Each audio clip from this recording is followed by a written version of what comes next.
Meus irmãos, gostaria de convidá-los para o nosso tempo de exposição das Escrituras, abrindo as suas Bíblias comigo no Evangelho segundo o apóstolo João, capítulo 5.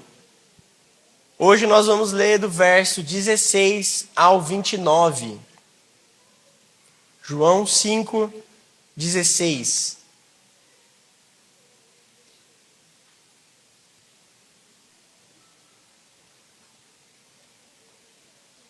Vamos ler primeiro do verso 16 ao 18. Diz assim: E por isso os judeus perseguiam Jesus, porque fazia essas coisas no sábado. Mas Jesus lhes disse: Meu Pai trabalha até agora, e eu trabalho também. Por isso os judeus cada vez mais queriam matá-lo, porque além de desrespeitar o sábado, também dizia que Deus era o seu próprio Pai, fazendo-se igual a Deus. Vamos orar novamente? Senhor, obrigado pela Tua palavra, que é maravilhosa, tem poder de transformar os nossos corações. Oramos para que o Senhor esteja iluminando os nossos corações, nossos olhos e ouvidos, abrindo-os para ouvir da Tua palavra, para sermos transformados à imagem do Teu Filho Jesus, para a honra e glória do Teu nome. Amém. Bom, no último domingo, nós demos início ao capítulo 5 do livro do Evangelho de João, da nossa série de exposições que nós estamos fazendo já há algumas semanas, onde nós vimos a descrição, a narrativa de uma história a respeito de um homem que ficou conhecido como o paralítico de Betesda. A Bíblia nos diz aqui no capítulo 5 de João que Jesus, ele foi até Jerusalém na ocasião de uma das festas judaicas, para comemoração de uma festa. E lá, Jesus ele passa por um tanque que era conhecido como tanque de Betesda, onde lá ficavam diversos enfermos, inúmeros enfermos de todos os tipos que ficavam ali perto do tanque, porque eles acreditavam que aquele tanque poderia curá-los em um certo momento. E dentre esses enfermos, havia um homem que era paralítico já há 38 anos. Ele estava há 38 anos nessa situação, jogado lá há muito tempo já, perto daquele tanque. E Jesus, ele passa por lá e em um ato de amor, um ato de compaixão, misericórdia e bondade, ele cura aquele homem. E aquele homem, ele se levanta, toma a sua maca, a sua esteira, e ele sai andando totalmente curado. E Jesus não somente traz cura física para aquele homem, mas Jesus se preocupa com a alma daquele homem, falando para ele: vá e não peques mais, para que não te ocorra algo pior. Jesus, ele está interessado não só na salvação física dos homens, mas principalmente na salvação espiritual, na salvação eterna da alma, e ele direciona aquele homem a uma vida com o Senhor. Porém, nós vimos na semana passada, e nesse primeiro trecho que nós estamos relendo aqui, do verso 16 ao 18, que a atitude de Jesus causou uma grande confusão na cidade de Jerusalém entre os judeus. Porque Jesus, ele faz tudo isso num dia de sábado. E eu quero começar minha ministração trazendo um contexto religioso e cultural sobre esse ponto, sobre o ponto do sábado, para que possamos entender o porquê os judeus reagiram dessa forma e como Jesus reagiu à atitude dos judeus contra ele no restante desse texto. Então, para você que não conhece, não está muito familiarizado com a cultura e com a religião judaica, o sábado, ele é um dia de grande importância para o judeu. Ele é considerado um dia sagrado, um dia separado. Lá no Antigo Testamento, Êxodo capítulo 20, o profeta Moisés, ele recebe do Senhor uma lista de ordenanças ali no Monte Sinai, onde a qual veio a ser chamada depois de os 10 mandamentos. A maioria de nós aqui conhece esse termo, conhece os 10 mandamentos. Ordenanças que se tornaram referência e base da lei para o povo de Deus. Uma revelação da moral, da ética, do caráter do Senhor, que foi muito importante para o povo judeu desde aquela época e é muito importante para nós ainda até os dias de hoje como cristãos. A nossa vida, a nossa moral, a nossa ética, ela é baseada em primeiro lugar nos 10 mandamentos. E não só a nossa como cristãos, mas a ética, a moral do mundo é baseada em uma moral cristã.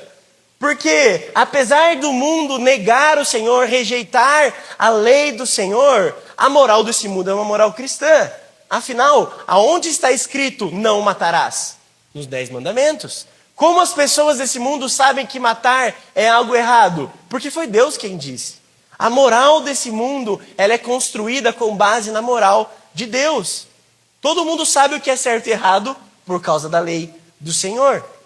Então, os 10 mandamentos, eles são importantíssimos para nós ainda nos dias de hoje. E desses 10 mandamentos, o 4º mandamento é o mandamento central aqui para essa história, que se encontra em Êxodo, capítulo 20, no verso 8, onde diz assim: lembre-se do dia de sábado para o santificar. 6 dias você trabalhará e fará toda a sua obra. Mas o 7º dia é sábado dedicado ao Senhor seu Deus. Não faça nenhum trabalho nesse dia, nem você, nem o seu filho, nem a sua filha, nem o seu servo, nem a sua serva, nem o seu animal e nem o estrangeiro das suas portas para dentro.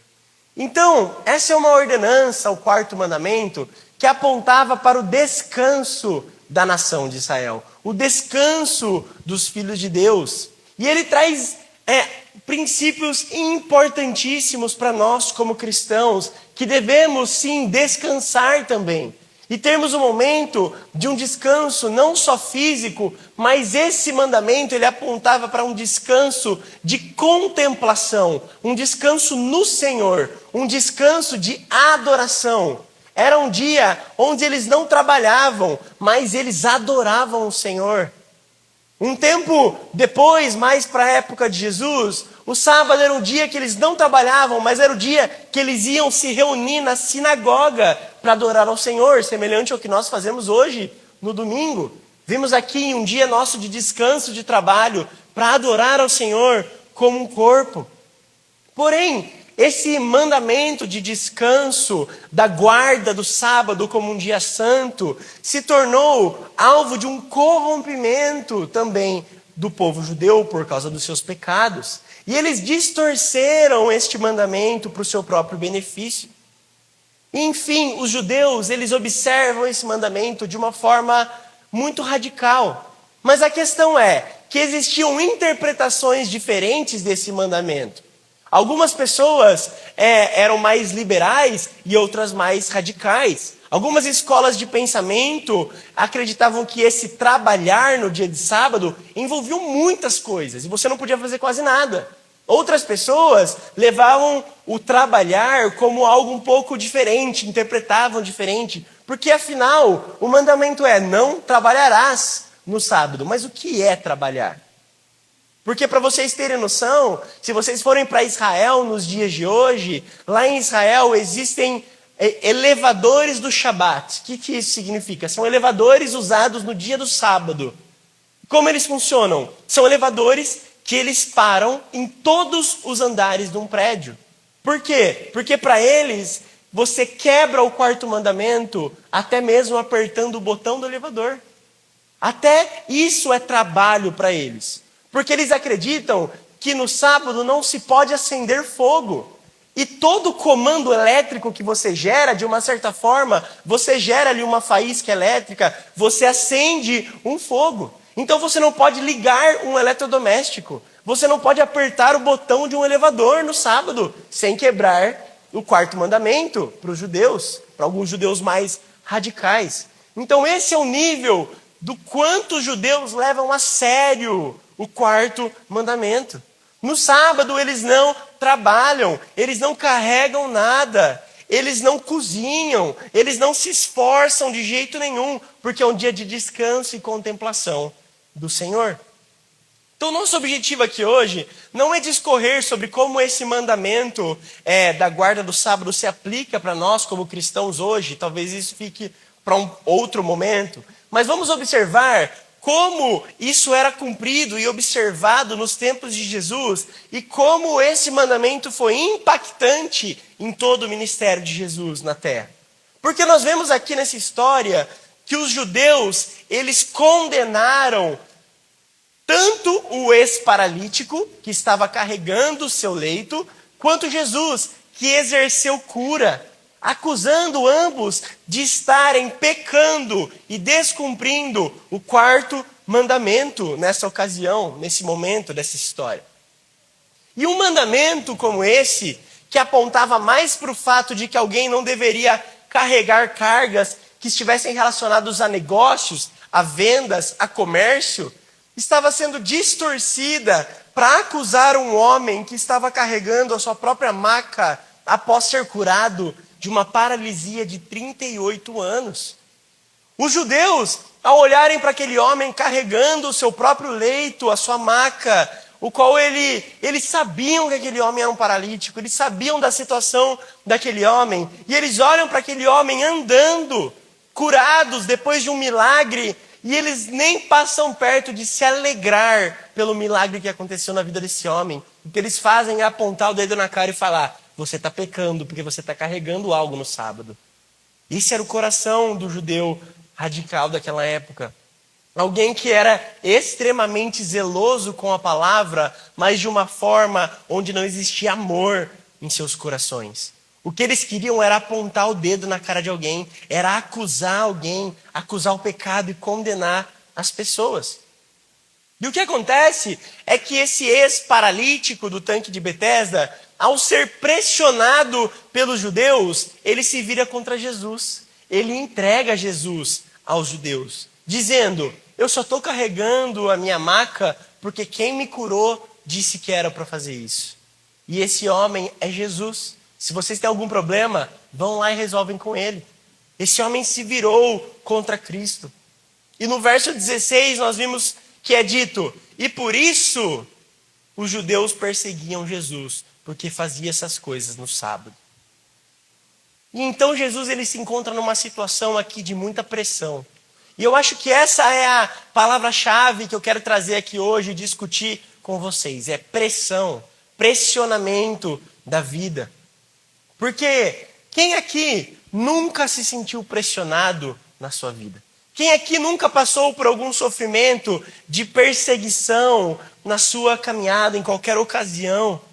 Nós somos pressionados desde cedo da nossa caminhada, desde a nossa infância. Nós sofremos pressões desde o nosso tempo de escola. Pressões que talvez para nós adultos são coisas bobas, mas é uma realidade para aquela criança. Ela se sente pressionada. Nós passamos por pressões na faculdade, no trabalho, nem se fale. Na nossa família, no nosso grupo de amigos, na sociedade lá fora, na vida como um todo, em todos os lugares onde estamos cercados de pessoas, nós estamos sendo pressionados. Desde o pecado de Adão, o ser humano sempre sofreu com pressão e perseguição em sua vida, assim como também pressionou e perseguiu as pessoas ao seu redor. Essa é uma consequência do pecado do nosso coração. As demandas dessa vida nos pressionam. A nossa própria consciência nos pressiona. Nós mesmos nos pressionamos. Os nossos relacionamentos nos pressionam. Claro, de diferentes formas, em diferentes áreas e em diferentes intensidades. Porém, todos nós estamos constantemente sendo pressionados e perseguidos na nossa vida cristã. Somos pressionados e perseguidos para sermos algo. Nós temos uma pressão que nós devemos nos tornar alguém, ser alguém que as pessoas esperam de nós. Nós somos pressionados para termos algo. Nós somos pressionados para entregarmos algo, talvez no nosso trabalho ou em um relacionamento, para correspondermos às expectativas dos outros e de nós mesmos. Os olhos da humanidade passeiam sobre todos nós, buscando formas de exercermos pressão uns para com os outros a todo tempo. E hoje em dia, com o avanço do conhecimento, o avanço dos estudos, o avanço da tecnologia, como um todo, a pressão ela só aumentou. Hoje em dia, se nós compararmos há 10 anos atrás, até mesmo 5, 10, 20, 30 anos atrás, a pressão que existia em cima de um árbitro de futebol, por exemplo, era completamente diferente. Porque, alguns anos atrás, um árbitro poderia errar e, afinal, ele viu aquele lance muito rápido. Ele tinha que confiar, talvez, no que o bandeirinha falasse, ele não viu direito a situação. Mas, hoje em dia, nós temos o VAR. Nós temos 1 milhão de câmeras por todos os ângulos, o qual aquele árbitro ele pode checar aquele lance repetidas vezes, ter um auxílio de outros que estão observando aquele lance, para que ele tome uma decisão. E a pressão em errar com essa tecnologia é muito grande. Como que pode um cara desses, com toda essa tecnologia, dar um pênalti tão roubado contra o Corinthians essa semana, no último lance do jogo? Como que pode errar tão feio, sendo que tem tantos ângulos? Como que nós, no nosso trabalho, nós não conseguimos aprender uma habilidade nova ou entregar um projeto? Como que nós não conseguimos obter uma informação na época dos tutoriais do YouTube, do ChatGPT? A pressão aumentou. Como você não consegue aprender algo? Como você não consegue corresponder a algo que o seu chefe pede no seu trabalho com esse tanto de informações e ferramentas que nós temos no dia de hoje? Então, cada avanço e conquista da humanidade contribui para nos colocar mais sob pressão e mais sobre os olhos perseguidores dos corações pecaminosos das pessoas ao nosso redor. Então, o fato é que nós vivemos constantemente sob pressão. E a pergunta, então, é: como nós, como cristãos, viveremos sob pressão? E a resposta para isso está, novamente, assim como todas as outras perguntas, na vida de Jesus. No texto de hoje, nós veremos Jesus sob pressão, sob uma pressão extrema, sobre uma perseguição. E nós veremos como ele lidou com essa situação. E então hoje eu quero levantar 3 pontos sobre o cristão e a pressão desse mundo. E o primeiro ponto está exatamente nesse texto que nós lemos do verso 16 ao 18, onde nós veremos que a vida cristã é vivida sob pressão. Verso 16, vamos ler novamente. E por isso os judeus perseguiam Jesus, porque fazia essas coisas no sábado. Mas Jesus lhes disse: meu pai trabalha até agora e eu trabalho também. Por isso os judeus cada vez mais queriam matá-lo, porque além de desrespeitar o sábado, também dizia que Deus era o seu próprio pai, fazendo-se igual a Deus. A vida cristã, ela é vivida constantemente sob pressão. Jesus, ele curou um homem no sábado, e por isso os judeus passaram a persegui-lo. E se transgredir, porque de fato Jesus não transgrediu, mas se transgredir o 4º mandamento já não fosse o suficiente para que os judeus se voltassem contra Cristo, Jesus ainda diz: eu só trabalho no sábado porque o meu pai também trabalha. E isso implicava em que o pai dele era Deus. Ou seja, Jesus está falando: se o meu pai, Deus, trabalha no sábado, eu também posso, porque eu e ele somos um. Então, nesse momento, além de transgredir o sábado, ele estava, aos olhos dos judeus, blasfemando contra o nome do Senhor, se dizendo igual ao próprio Deus. Ele estava blasfemando contra a fé. E por isso os judeus queriam matá-lo a cada dia mais. Eles se enchiam de ódio contra Cristo. E se alguém te perseguir, planejar o seu assassinato, desejar te matar cada dia mais, não é uma pressão, eu não sei o que é, né? Mas Jesus de fato estava bem pressionado nesse momento. E como ele é o nosso grande alvo e exemplo de imitação, nós veremos aqui que o primeiro ensinamento da noite realmente é esse. A vida cristã é vivida sob pressão. O cristianismo, ele nunca foi idealizado por Deus para ser uma válvula de escape para as pressões da nossa vida. Esse não é o objetivo da fé cristã. Tem gente que acha que a fé em Jesus é como aquele pininho que fica em cima da panela de pressão, né? Que serve para não deixar criar muita pressão a ponto da panela explodir. Mas não é sobre isso. A vida piedosa com Cristo, ela é vivida sob constante pressão.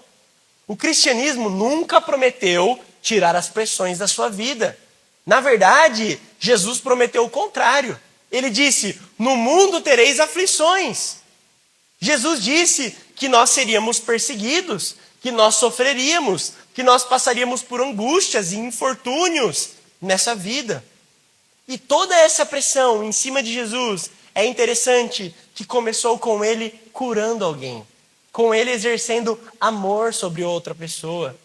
E o homem que foi amado e recebeu, foi o alvo da bondade de Cristo, entregou a Cristo aos judeus.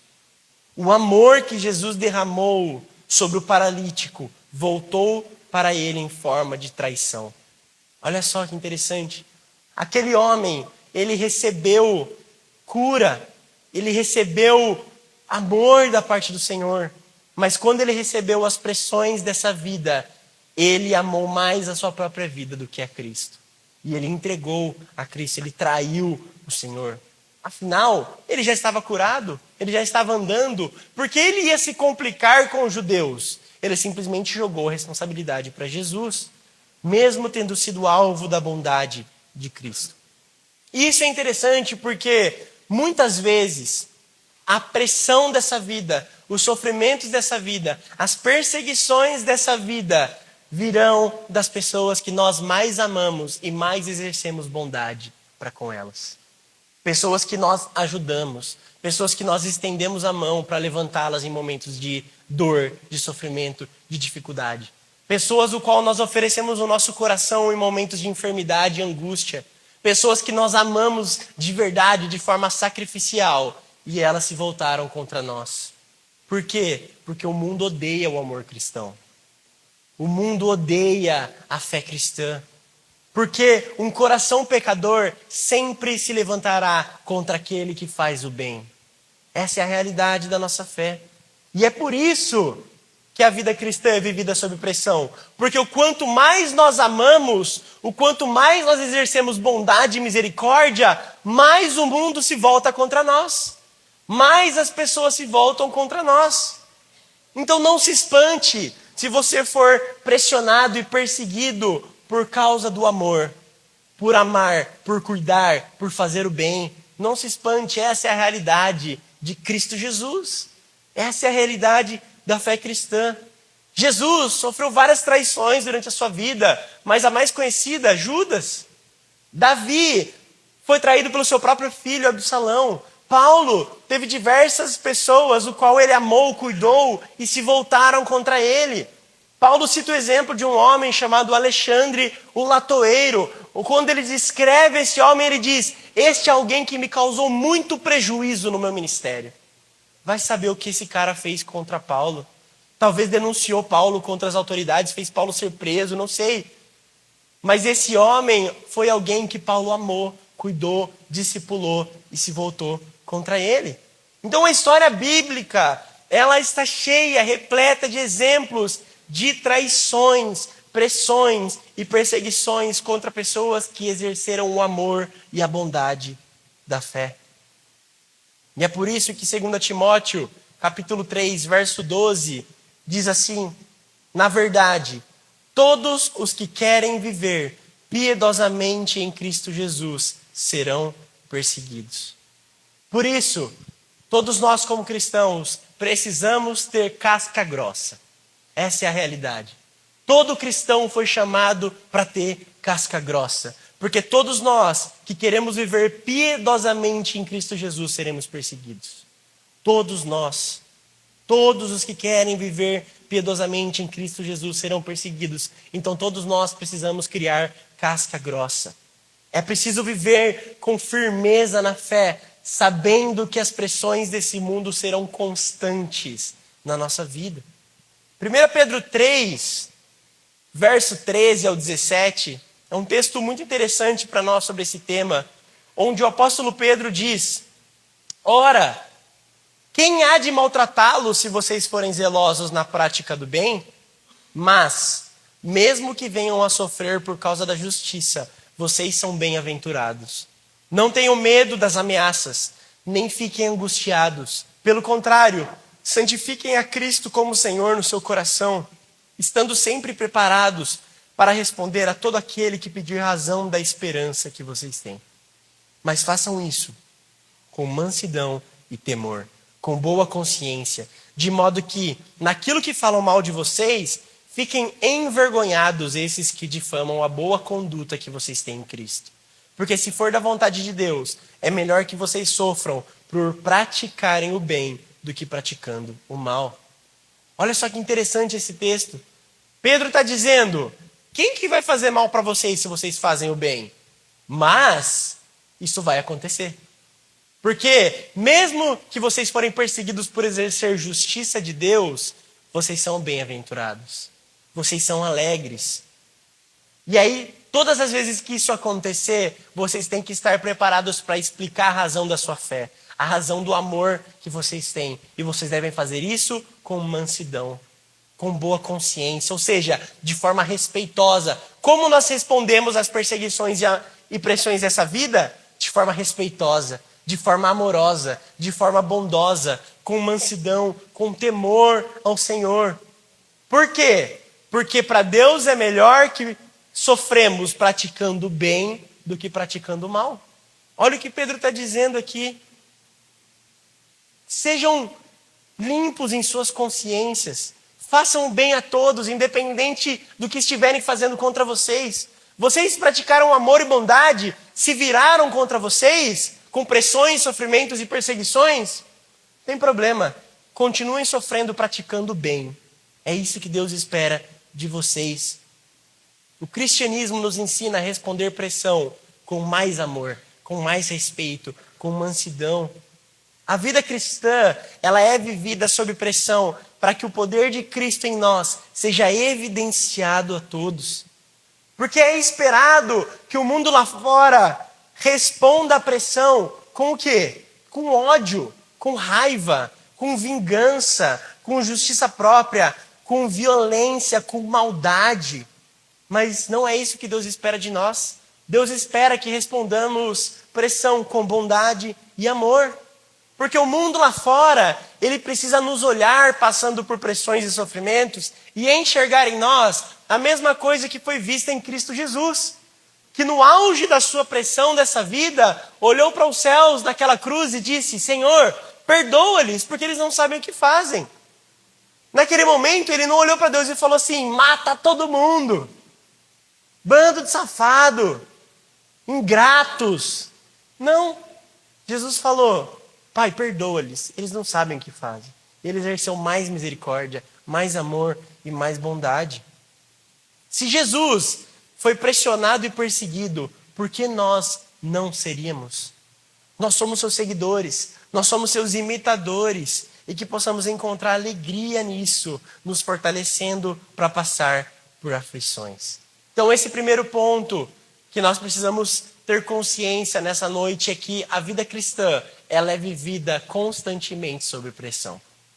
E agora, vamos ver como Jesus reagiu às pressões desse mundo.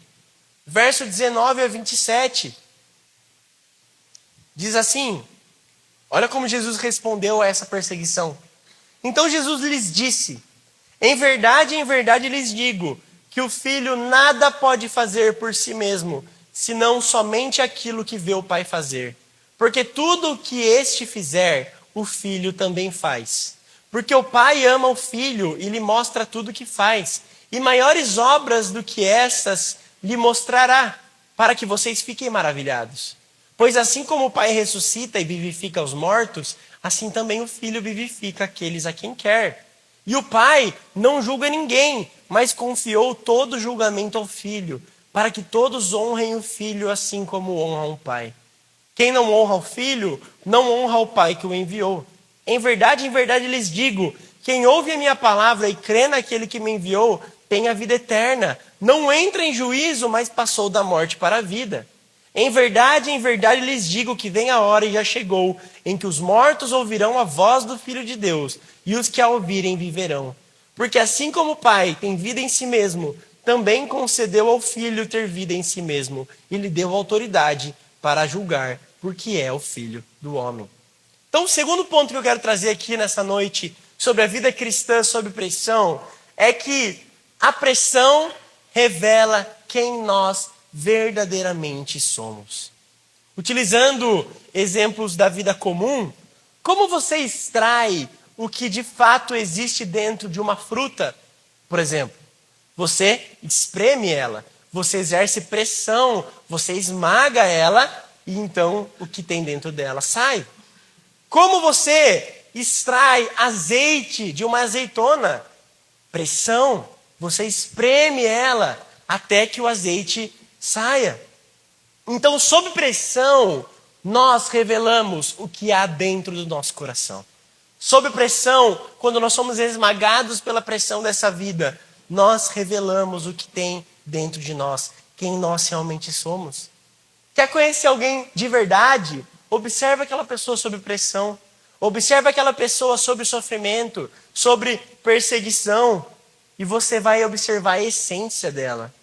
Porque a pressão espreme o nosso coração e o que está lá dentro sai para fora. Isso que eu estou falando não é uma constatação observada na vida comum apenas, mas é o que aconteceu com Jesus nessa história.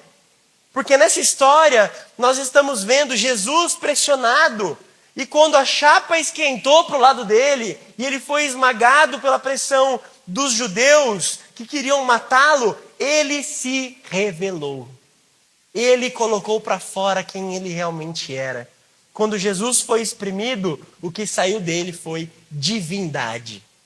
Foi algo divino, foi essência de Deus. Quando Jesus foi pressionado, ele mostrou para o mundo que ele era de fato Deus.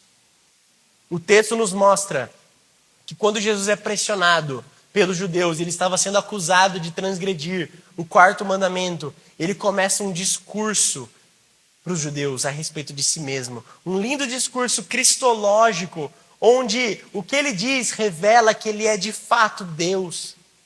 E Jesus, nesse texto, ele diz que ele é igual a Deus em 3 aspectos muito importantes para nós. O primeiro é que Jesus é igual a Deus em suas obras. Porque ele diz assim, no verso 17, meu Pai trabalha até agora, e eu trabalho também. Ou seja, nós temos as mesmas obras. No verso 19, em verdade lhes digo que o Filho nada pode fazer por si mesmo, senão somente aquilo que vê o Pai fazer. Porque tudo que este fizer, o Filho também faz. Então, Jesus está dizendo, vocês estão me pressionando, então eis aqui o que há dentro de mim. Eu e o Pai somos um. Eu e o Pai fazemos as mesmas obras, porque eu faço o que eu vejo o meu Pai fazer. O que ele faz eu também faço. Nós somos um. O Pai e o Filho trabalham juntos desde a criação desse mundo. Não sei se vocês se lembram, quando nós pregamos aqui João capítulo 1, na primeira ministração, João 1:1. No princípio era o verbo estava com Deus e o verbo era Deus. Ele estava no princípio com Deus. Todas as coisas foram feitas por ele e sem ele nada do que foi feito se fez. Ou seja, João nos diz logo no início do seu livro que quem criou o mundo lá em Gênesis 1 foi Jesus. Porque Jesus é um com o Pai. Jesus é Deus. Eles trabalham juntos desde a criação e eles estão trabalhando juntos agora na redenção da criação. O que um faz, o outro também faz. Então a resposta de Cristo aos judeus quanto à acusação da quebra do mandamento do sábado é muito inteligente. Porque quando eles falam, você quebrou a guarda do sábado, você trabalhou, você curou alguém. Você está errado, você está pecando, você está sendo condenado pela lei de Deus. Jesus vira e fala, meu Pai está trabalhando, eu também, eu sou um com Ele. É como se ele dissesse, embora meu Pai tenha criado o mundo em 6 dias e descansado no 7º dia da criação, de fato ele nunca deixou de trabalhar. De fato ele nunca deixou de exercer a sua providência, a sua sustentação divina, por um momento sequer. Porque se ele parasse de ser provedor e sustentador desse mundo por um só momento, toda a criação seria paralisada e seria destruída instantaneamente. Porque o Senhor criou, mas é o Senhor que sustenta também. Deus nunca deixou de sustentar a sua criação, de suprir com misericórdia as necessidades diárias da sua criação. Deus nunca parou de providenciar as necessidades daquilo que nós precisamos, de exercer misericórdia para conosco. Jesus está dizendo assim: eu não estou transgredindo o quarto mandamento quando eu curo um enfermo no sábado, da mesma forma que o meu pai não transgride o quarto mandamento quando ele fez o sol nascer e a grama crescer nesse dia. Ele não está deixando de trabalhar em momento nenhum. Ele está continuamente exercendo misericórdia, assim como eu, que estou curando esse homem para restaurar a criação, para restaurar aquilo que o pecado exerceu na humanidade. Jesus, ele traz uma interpretação, uma aula de interpretação das Escrituras para mostrar que ele não estava pecando ao curar aquele homem. Ele estava exercendo amor, bondade e misericórdia para com os outros. E isso não é de forma alguma transgredir o mandamento do Senhor. Se o meu pai trabalha, eu também trabalho. Se o meu pai está exercendo misericórdia, eu também vou exercer. E Jesus está construindo aqui uma parte da doutrina da Trindade, deixando claro que ele e o Pai são um só. Então aqui, Jesus ele foi perseguido, espremido e pressionado. E sob pressão, Jesus revelou a obra de Deus. O segundo ponto é que Jesus é igual a Deus em essência. Porque com esse discurso, Jesus ele também revela que ele é igual a Deus, quando ele diz que Deus é seu Pai. E se Deus é Pai dele, ele também é divino. A doutrina da Trindade nos afirma que o Pai e o Filho, assim como o Espírito Santo, são iguais em sua natureza essencial. Eles são pessoas diferentes, mas eles são um só ser, o ser de Deus. Eles são iguais em seus atributos. O que o Pai é, o Filho também é. E Jesus, então, ele faz uma defesa da sua divindade nesse texto. Então, quando Jesus ele é pressionado, ele revela a essência de Deus também. E por último, Jesus é igual a Deus em poder e autoridade. Porque no verso 21 ele diz: pois assim como o Pai ressuscita e vivifica os mortos, assim também o Filho vivifica aqueles a quem quer. E o Pai não julga ninguém, mas confiou todo o julgamento ao Filho. Verso 26.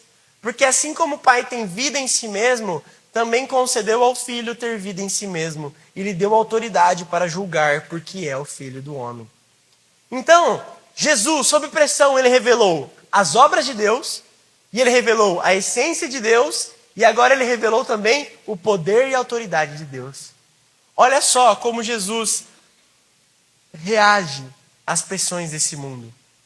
O Filho e o Pai têm o mesmo desejo, o mesmo coração. Eles são soberanos na salvação. Eles dão vida a quem eles querem. Eles salvam quem eles querem.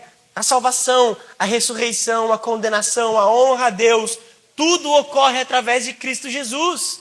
É o que Jesus está dizendo aqui nesse texto. O Filho, ele tem o mesmo poder e a mesma autoridade do Pai. Cada pessoa da Trindade tem todos os atributos de Deus, e nenhuma das pessoas da Trindade tem um atributo que não seja também possuído pelos outros. A pressão sobre Cristo, o espremer do ser de Jesus, revelou ao mundo a obra, a essência, o poder e a autoridade de Deus. E a pergunta é: quando nós somos pressionados, o que nós revelamos ao mundo? O que nós revelamos a esse mundo quando nós recebemos pressão? Jesus revelou as obras, a essência, o poder e a autoridade de Deus. E nós? Será que nós temos revelado as mesmas coisas que Jesus? Seguindo o seu exemplo? O que vaza do seu coração quando você é pressionado? Quando você é espremido? Será que é raiva? Será que é ódio? Será que é medo? Será que é desprezo? Mentira? Imoralidade sexual? Ansiedade? Justiça própria? O que sai de nós quando o mundo nos espreme? quando o mundo nos pressiona. Pergunte a si mesmo o que a vida sob pressão revela sobre mim no meu dia a dia. Quando eu estou sendo pressionado no meu trabalho, quando eu estou sendo pressionado no meu círculo de amigos, na minha família, quando eu estou sendo pressionado financeiramente, na minha saúde, o que a pressão revela sobre o meu coração? Pense por um instante. O que você busca como válvula de escape, como um lugar de alívio nos momentos em que você se sente pressionado? Porque isso revela muito sobre em quem nós confiamos e quem nós amamos. Porque as nossas pressões e a reação nossa frente a elas revelarão que de fato nós somos pecadores. Porque a maioria das vezes nós não corremos para Cristo Jesus. Jesus, ele não é o lugar onde nós vamos quando nós somos pressionados. E isso mostra o pecado do nosso coração. As pressões, elas revelam que de fato nós confiamos nessa vida mais no nosso dinheiro, mais no nome e no status que nós construímos, mais na nossa sabedoria humana, mais nos prazeres que nós temos nessa vida, sejam eles pecados ou não, lícitos ou ilícitos. A questão é, a pressão que nós sofremos no nosso dia a dia nos leva até Cristo? Tem nos direcionado para Jesus? É em Jesus que nós buscamos graça para prosseguir no momento da aflição?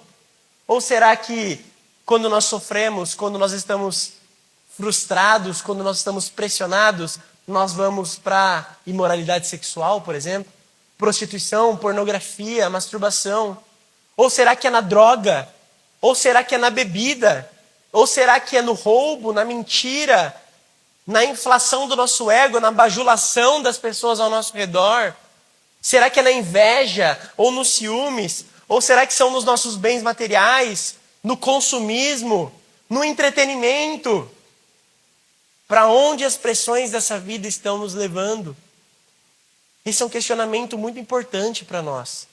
Porque a verdade é que, infelizmente, quando estamos sob pressão, nós reagimos mal. Nós saímos ofendendo as pessoas, brigando com as pessoas, acusando as outras pessoas, apontando o dedo, criticando. Ou nós nos escondemos completamente para que as pessoas não vejam a nossa essência frente à pressão. Quando nós estamos sob pressão, a maioria das vezes nós vamos direto para aquele nosso pecado de estimação, que dá um alívio imediato, mas que é uma mentira e é algo passageiro.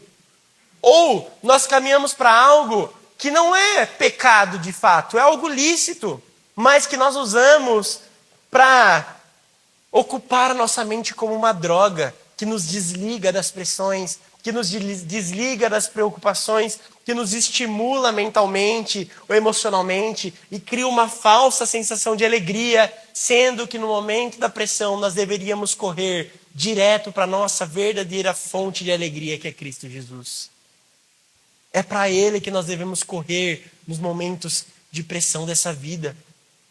Porque de fato, o nosso coração é como uma fralda cheia de um bebê, que quando apertado não sai nada de bom de lá dentro. Sai um cheiro podre, algo desagradável, exala algo ruim. Mas a pressão da vida, ela é uma bênção, porque ela revela o nosso coração, seja para o bem, seja para o mal. Jesus, através desse texto, ele está nos convidando a, sob pressão, exalar o bom perfume de Cristo. Sob pressão, amar, desfrutar de paz, respeitar, manter a calma e a paciência, sermos bondosos e fiéis, sermos mansos, exercendo domínio próprio. Somos chamados a, sob pressão, revelar a mesma coisa que Cristo revelou. As obras, a essência, o poder e a autoridade de Deus. Será que é isso que nós temos revelado ao mundo? Então, na próxima vez que você se sentir pressionado nessa vida, se lembre, eu preciso revelar as obras, a essência, o poder e a autoridade do Senhor nessa situação, nessa circunstância. Amém? O último ponto está nos versos 28 e 29. Não fiquem maravilhados com isso, porque vem a hora em que todos os que se acham nos túmulos ouvirão a voz dele e sairão. Os que tiverem feito bem para a ressurreição da vida, e os que tiverem praticado mal para a ressurreição do juízo. O último ponto sobre a vida cristã sob pressão é que a vida sob pressão nos direciona ao que realmente importa na nossa vida. Jesus, sob pressão, ele direcionou as pessoas ao seu redor a olhar para a vida eterna, a olhar para o futuro, a olhar para o mundo após a nossa vida. Jesus está dizendo aqui, gente, o que realmente importa nessa vida não é escapar das pressões passageiras, não é fugir do sofrimento, das angústias, não é tentar escapar das perseguições, mas é encontrar com o Pai na eternidade e viver a ressurreição da vida. Isso é o que realmente importa. Quando nós formos pressionados por essa vida, nós precisamos nos lembrar que nós vivemos a nossa vida aqui na terra de olho no dia em que olharemos a Deus face a face e prestaremos contas ao Senhor do que nós fizemos nos nossos poucos anos de vida aqui na terra. Todos nós prestaremos conta da nossa vida para o Senhor. Por isso, faça o que realmente importa nessa vida. Viva de acordo, de forma digna do Evangelho do Senhor. Sabe qual é, de fato, o verdadeiro papel de um pastor? Não é te fazer prosperar ou prometer uma vida material abundante. Não é inflar o seu ego falando aquilo que você quer ouvir ou falando que você é sensacional. Não é encher a sua cabeça de misticismo ou te oferecer um ambiente sobrenatural construído por mãos humanas ou te entupir de entretenimento e coisas maravilhosas e esteticamente visíveis para você falar, nossa, como essa igreja é incrível, como esse culto é maravilhoso, olha essas luzes, olha essa estrutura. O papel de um pastor é, de fato, te preparar para encontrar com o Senhor na eternidade. É te preparar para olhar nos olhos da morte. Sabia disso?